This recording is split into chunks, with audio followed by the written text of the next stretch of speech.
whatever brought us here. Buen Camino, Buen Camino. The Camino de Santiago, also known as the Way of St. James, is a pilgrimage comprised of 43 different routes leading to Santiago de Compostela. The city of Lyon is located on the French route, which is the most popular and roughly 318 kilometers from Santiago. Over 150,000 pilgrims walk through Lyon a year, and Liisa Tulvik is one of them. She is a 23-year-old artist from Estonia who hitchhiked her way to Spain to begin her journey.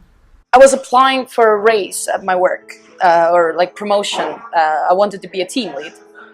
But usually when this position opens, there are like 25 people who want the position and there is only one position.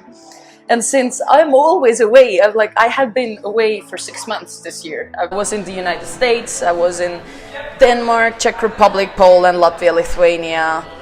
I've been like to 12 countries this year. And then I wasn't even surprised that I didn't get the job. But when it was still like after the first task and before the interview, I told myself that if I just got this idea, I didn't know from where, but I just got it from somewhere, that if I don't get the job, then I'm just gonna pack my bag, take my guitar, and tell my people at work that I'm going for a walk. Very long walk. Very long walk, yeah. So I went back and I didn't get the job. I packed my bag. I went to the bar that's open the latest in my hometown. I had my backpack with me and the guitar. And I told people that in the morning when they close the bar, I'm gonna start hitchhiking towards Spain. Probably I'm gonna get to Riga and then get a hostel and then sleep there, And at the table next to me and my friends, there was a guy who told that he's going to Lithuania the day after. He said that he's going alone, and I was like, mind if I tag along? I was like, yeah, come with. So he picked me up, I went to Lithuania, I was there for 2 days. Then the weather went really cold. Then I went to Warsaw. Then I took a train from Warsaw to Krakow, because Krakow was the very first place ever where I traveled alone. I was 17, it was year 2011. And it was the very first place where I played on the streets. So for me, like if I'm on the spiritual journey, it felt kind of right to visit the place where it all began for me. And from there to St. Jean-Pied-de-Port, it was already like 100 kilometers. Yeah, that's where I began the Camino. So I went there. I had no clue what is waiting for me. So this is right now what I have gotten. So this was in St. John. This was this was the pilgrim's office where I got the passport. Mm-hmm. And this was the very first albergue where I stayed. La Vita Bella.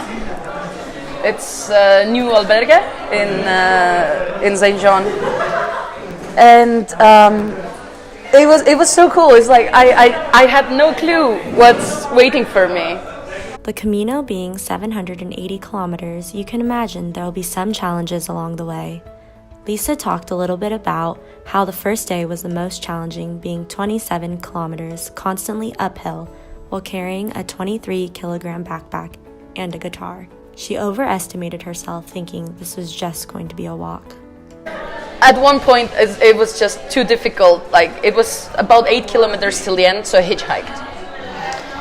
I was just not able to carry the thing anymore. So in Ronsalvo, I made new estimation. I took my bag, I sent it ahead to Pamplona. It really puts into test my capabilities. And it really pushes me to the point where I can tell, like, this is where I stop, this is as far as I go. It's not that it's in my head, but it's actually that physically cannot do anymore. I need a lot less. I throw out the things from my bag. I can do a lot more. And it's really testing all the limitations and boundaries. It's like, and for me, I think the biggest challenge after the Camino is going to be, how can I keep myself from falling back to the old patterns. The second thing, my passion was injured, meaning that I wasn't writing any songs anymore, I wasn't playing anymore, I was playing with wrong people. That's the reason why I carried the guitar with me, because I decided that if I'm able to carry my guitar from St. John to Santiago and I don't grow hating the thing in the process, and I will find joy in playing again, then I will focus on music. But I have written about like 8 songs lately in the past month, and 4 of those songs I've written in the past 2 days. So the closer I get to Santiago, the higher my productivity goes, really giving me back my passion. Like it's healing my passion. I think the Camino is just a start. Whatever brought us here, wherever we will meet, whatever brought us here, don't stop walking till the end. Don't stop walking till the end.